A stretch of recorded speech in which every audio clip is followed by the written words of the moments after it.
Welcome, Fight. This is Fight Fan TV.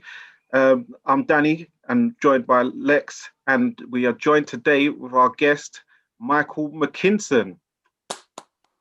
Hello, how you doing? Yes, we're on the Valentine's Day special. So, Valentine's Day special. Yeah, good. so how's the training going and the restraint from any curriculum activities outside of the ring? No, we're focused right now. We're very focused. We've got one job to do. So yeah, training's going very, very well. I'm excited, but I'm fully focused on my sixth. Before we get into it, obviously, we know you've got a fight coming up with Chris Congo. Yeah. Obviously, like people that come on the show, we like for the fans to give a background, like how you got in the game, where you're from and what your amateur experience and stuff, go through that. So how did you start boxing? You're from Portsmouth, right? I'm from Portsmouth, born and bred, yeah. Are you a Pompey fan? Big Pompey fan. Oh, yeah, sorry, man. Been on the pitch with my belt and that. The dream is to actually... you guys still got a football team, yeah? But no, the dream is to fight on the pitch. That'd be a dream come true, man. Yeah, and most of my supporters, my fan base is growing quickly, and Portsmouth football supporters supporting me as well. So that's good. You go down to the games and that. I've been to a few of the games, yeah. I've been to more games as an adult than I did when I was young. To be fair, I didn't really football as much when I was younger, but yeah, I'm a big Portsmouth fan, and the city really do get behind stuff. So yeah, I like to go down and watch them. How did I get into boxing? Was the question? Yeah. How did you start boxing? Yeah. I've been boxing straight out of nappies. My dad is obviously my coach. He's a boxing trainer, and my brother's also a professional boxer as well. So I was boxing my whole life. We was training at home from very early on. I've been in boxing gyms from probably 6 years old. As soon as I was old enough to compete amateur 11, I boxed the following week, so more or less straight away. So I've always been in boxing. As an amateur, I had 40-something, 44 maybe. I won about 30. I got to a CY. I got to a national final. I got to half a dozen semi-finals, but I would always come short against the tipped boy to win the national tournaments and stuff. Rounds. It was always close. But I always knew, because I've been training with the pros from probably 14 years old, early. I was always going to turn pro as soon as possible, really. Had a few white collar fights before turning over. But I boxed some good guys that are actually doing well in the pros now. So I boxed some good guys in the white collar game. But I turned pro at 20. So this is my 7th year as a pro. I've had 19 fights, 19 have tried, 19 have failed. Now I finally get my big shot on the big stage. So I'm more than ready. This is what I was born to do, be on this big stage. So I'm more than ready. Yes. So what amateur club did you represent? Was it Moneyfields? I boxed for Moneyfields. I boxed for a couple of local amateur clubs throughout my time as an amateur, but I had 2 stints at Moneyfields. I finished a couple of stints at Moneyfields. I finished my amateur career there as well. So that's the club that I call my club. Okay, so you would have been with Mark Coombs and the Lee brothers. Yeah, so the first time I was probably 3rd, and they were all the seniors. Mark Coombs, Ash and Josh Lee, they were the ones that we'd look up to as I was a young lad, And then obviously Mark Coombs turned pro, and I started training with the pros for the first few years. He was a pro, so I've done a lot of training with him. That's good. So with you being down from Portsmouth, so you're hoping to bring some big nights back to Portsmouth, like the old legend Tony Okikoki, yeah? Yeah, that's it. I think I've done and doing the best since him. What he did for Portsmouth, he brought Sky Sports to the city. You know, if I can do that, obviously I'm boxing on Sky Sports now, but if I can bring Sky Sports back to my city, that would be a very good thing. I grew up around Tony. I grew up around him, seeing him most days and stuff like that. So yeah, if I can do what he done, I'm happy. So fast forward, you signed with have you been with MTK your whole boxing career, or? No, I signed with MTK 2018, May 2018. Like I'd won 2 bouts, and the phone wasn't really ringing. Like I was, I think, 13-0. I'd won the WBC Youth and I'd won the WBC International. And we wanted big fights. We was ready for them, like back then, but the phone weren't happening. So like we signed with MTK. Obviously, MTK is a team of opportunities. Like I managed to get some opportunities straight away. I fought McNess, my first title. I fought him in his home. Yeah, good. Well, like and cause a massive, make a massive statement on March 6th, because it will be a massive statement. Because the bookies have me as the underdog.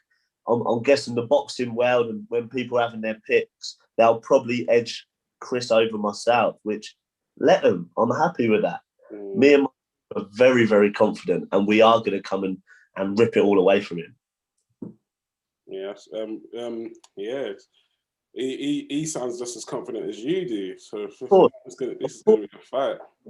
Confident. He knocked out Luther Clay. Now he thinks he's king of the world. You know, let him be confident. Let him think I'm not a puncher. Let him try and walk through me.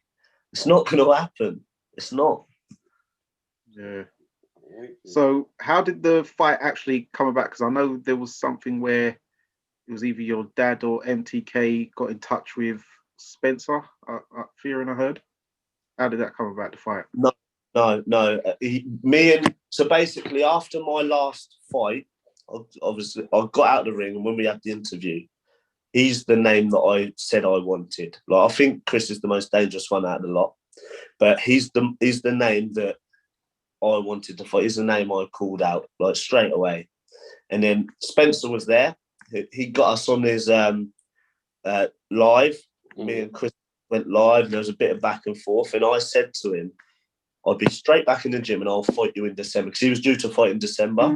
I said, 8 weeks after my previous fight, it was the date he was meant to fight at. I said, I'll do it. He chose a different route. He got a fight with Liam Taylor or something. But I said to do it, everything went quiet, and that was the end of the Spencer Fearon stuff. And then, but my name's been floated about on Twitter by a lot of people in the boxing world now. Michael Mckinson, and obviously Eddie Hearn's been hearing my name. Coogan mentioned my name, and I think Eddie Hearn must have mentioned it to Dillian Whyte and Congo, and that's how it like came about. But I don't actually know how it came about. But whoever was behind it, I'm extremely grateful, because I doubt any of the others on them big platforms would want to fight me. Yeah. And does. So I'm extremely grateful for my opportunity. I'm taking it with both hands. I'm exposing him, and then I'm standing on that platform. Would you say you're one of them fighters, like, how do you call it? Is it like a big risk, like low reward kind of thing? Yeah. Who needs them, club? Yeah, how it always has been. And if you look at me, I make good fighters, because everyone I fight are good fighters. Like, I'm rarely in a fight where I'm expected to just wipe the floor with the opponent. Never, right? So they're all good fighters, but I make them good fighters look rubbish, more or less. Like, if you watch me fight, I'm making good fighters look bad. So why would them big boys with all the money behind them and all the publicity behind them want to fight somebody that makes them look bad? No, it's true. So earlier you were saying your dad's your trainer. Your dad, has he got a lot of experience in the boxing world, or first person he's trained? Talk to us a bit about Papa Mckinson. A professional boxing license. I think I'm just trying to work maybe about 18 years. Right. 19. So he got into it when Tony Oki was coming through. He was Tony's friend. Playing alongside him, help him out with little bits. But and then he used to work and do like corners on like the old Maloney shows, and learned it. And then he's trained fighters like what local fighters? Mark Coombs, Floyd Moore, my brother Lucas Ballingal, a couple of area champions. I'm probably the most successful he's trained at the moment, but we've got a good crop coming through now. Yeah, we've got to start somewhere. I think for the city of Portsmouth in the future, there's going to be some real good talent and real good fighters coming through. So obviously, you know, getting trained by your dad, how's the relationship? Is it? Does he push you a bit harder? You know, does he go? How's it? Growing up, we had it tough. My brother, we had it tough. But like nowadays, I'm a professional. He knows I'm a professional, so like he doesn't need to like he pushes us. But I know I'm like there's nobody as dedicated as I am, you know. So I get it done. We got a good relationship. Like I said, I've been a pro. This is my 7th year as a pro. Been undefeated all through them 7 years, and it's worked. So I know that there's some fathers, some relationships that don't work. This is one that does work. Yeah, that's okay. That's what's up. So obviously, we've got another fight in the welterweight division coming up. One of you might be keeping an eye on. David Avanesa versus Josh Kelly. You know, we've got rescheduled. Is it 3 times done now? Is it twice now? Is this the 3rd time it's meant to go on? Yeah, about that. So, you know, keeping an eye on that. That's obviously, like you're saying, you know, if you think you and Chris are past, you know, British level. Is that, would you be possibly looking at the winner of that, you know, there down the line? Yeah, they're the type of fights that I want to be in, yes.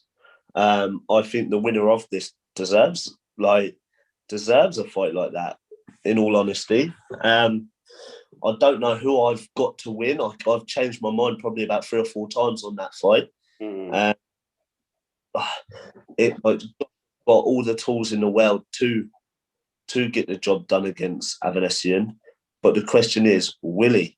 Avanesian's a monster at the weight, and I'm excited for it. I'm excited for it. I've sparred Josh a couple of times. How's that gone? You know, about too much. But now I'd like to sit on the fence on that. Like, it's a bit like when people ask me who do I think will win out of Crawford and Spence. I've sat on the fence the whole way through. I've never gave an answer on that. Whose style do you like the most out of them two? I like Errol Spence. As it like who would I pick to watch out of the two? Yeah. A lot bigger. A lot bigger, naturally bigger. But Terence Crawford he's proven one of the best pound for pound. So I don't like to give an answer because I'll probably be wrong. I love both of them, man. But I can't. Yeah, I don't know, man. Danny, who have you got in that fight? It's the hardest when people ask me who do I think will win. It's the hardest one to answer. I'm still going with Spence, and I think it'll help him even more. Him going in, having the UGAS fight first, and then going in with Crawford after. It will help him even more, really, during the setback. Definitely, but I don't know. Like, yeah. So we've got another fight. What? We've got another fight coming soon as well in your weight division domestically, domestic/international with Conor Benn and Samuel Vargas. You'll be keeping an eye on that. How have you got that fight going? And have you ever sparred Conor also before? Never sparred Conor. I've called him out a lot of times. I'm trying to get the fight since April 2017. Since I won my first bout, that was. To be fair, everybody's called him out. everyone's called him out. He's had to take a lot from a lot of fighters, really. And you can't really bad mouth Conor. Like, he's done his thing. You've seen him improve. He has improved a heck of a lot. Yeah. I think with this fight with Vargas, I think the media hype it up to be another step up for him, and I don't believe that's the case. I don't think Vargas would be different than Formella, as in the result. I don't think it's a step up, but fair play to Conor. You know, like, he's had more stick off the other boxers in the division since he started than anyone else, really, hasn't he? And he's had it all on his back the whole time, and fair play to him. He's improving.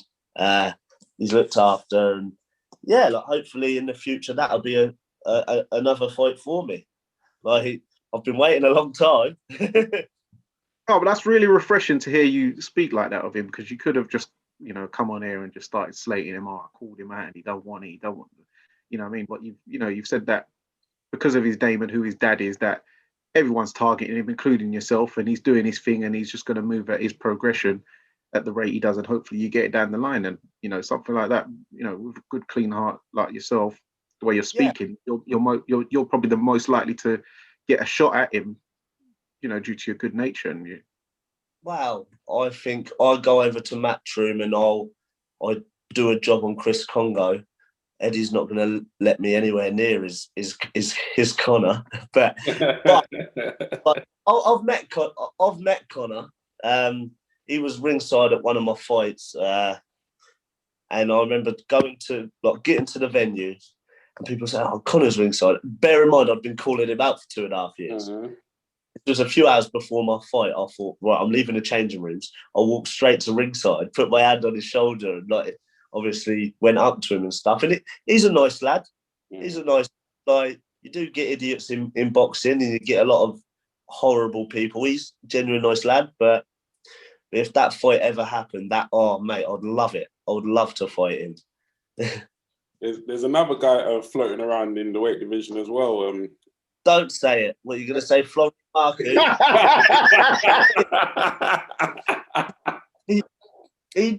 He don't deserve to be mentioned in the same sentence as us. Mate, yeah, but you say that now, but I hear that because he ain't got the experience. He ain't got the experience. Exactly.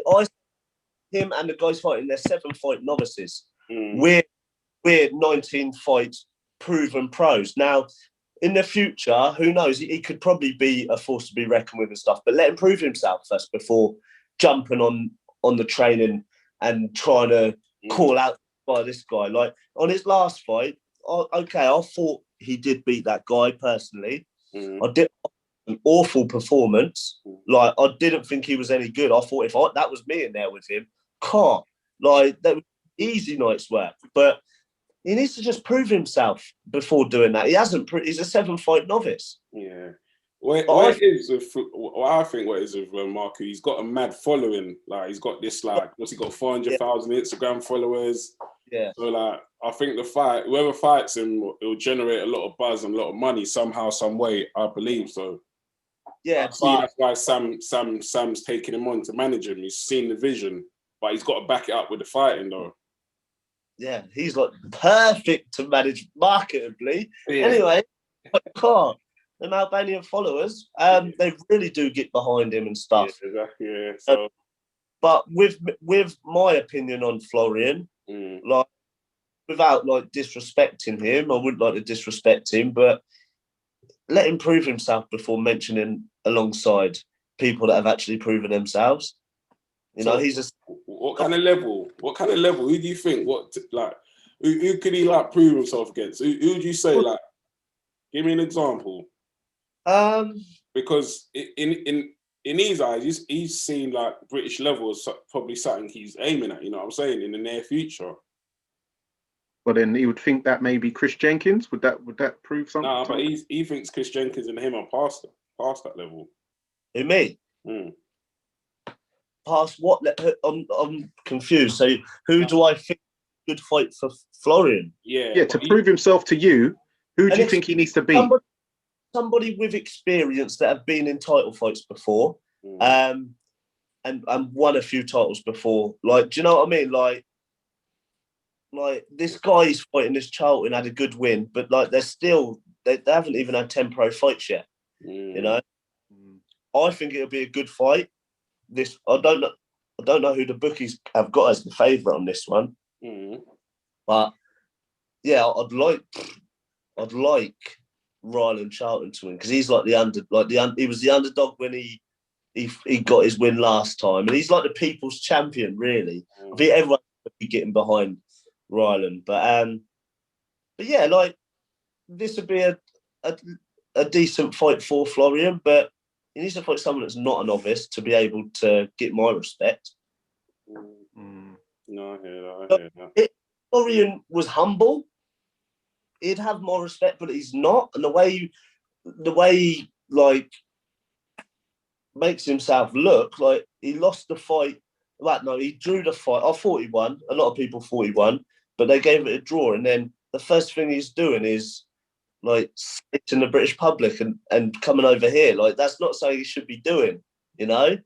Yeah. Like, but yeah, every fighter's got more respect. And obviously, I don't really bad mouth a lot of fighters, but let him just prove himself first. I'll get bored of people mentioning like Conor Benn, Chris Congo, Josh Kelly, Michael Mckinson, and then mentioning Florian Marco's name in the same sentence. It doesn't make sense. No, that's true. Obviously, like, maybe, you know what it is? You're, like you said, your profile's like, you're like, let's say you're underground boxer, not a lot of people know you, but obviously of recent, people are getting to know you. So like, for the British public, like, before you go, like, can you just tell them like what you're about, and you know what's going to happen against Chris Congo on, is it March the 6th? Yes, March the 6th, and it's closer and closer. More and more confident. I'm like more and more confident, mate. Like, yeah, there's no doubt in your mind. There's no doubt in my mind. I've got so much self-belief in myself, my hard work, my team around me. Like it's been a long time coming, and what makes it even more sweeter, I've done it harder than most others to get here.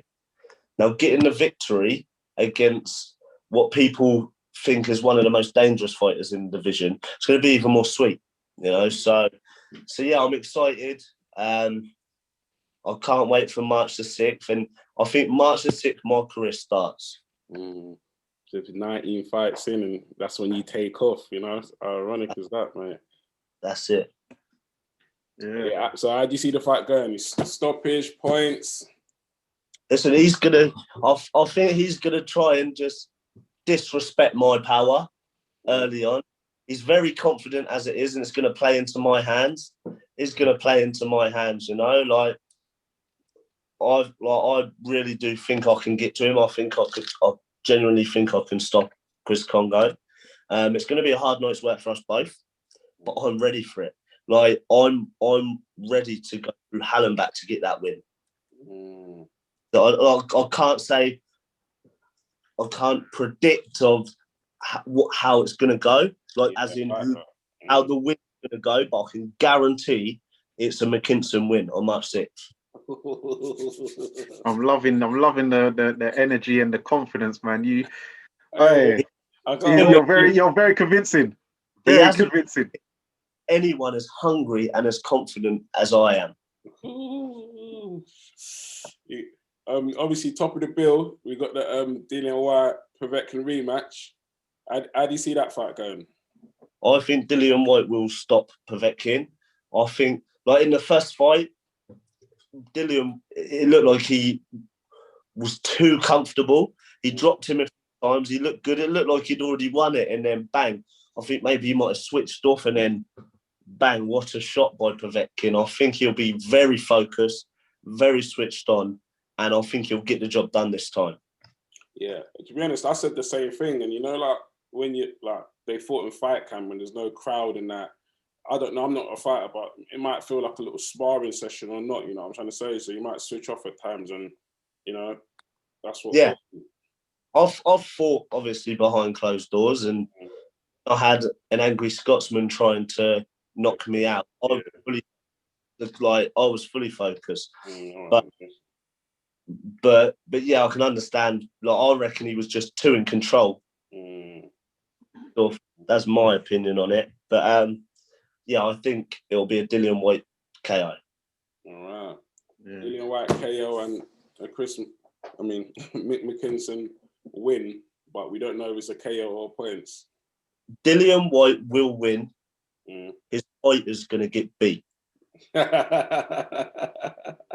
it's going to be he's going to win for him and a loss for his fighter. Yeah. Oh wow! So would you like to give the public your socials for them to follow your journey, keep up to date with you? I'm Mikey the Problem on Twitter and on Instagram. Give the journey a follow. Yeah, everyone tune into his fight. He'll be fighting Chris Congo on the undercard of Whyte Povetkin on March the 6th, live I think on Sky Box pay-per-view.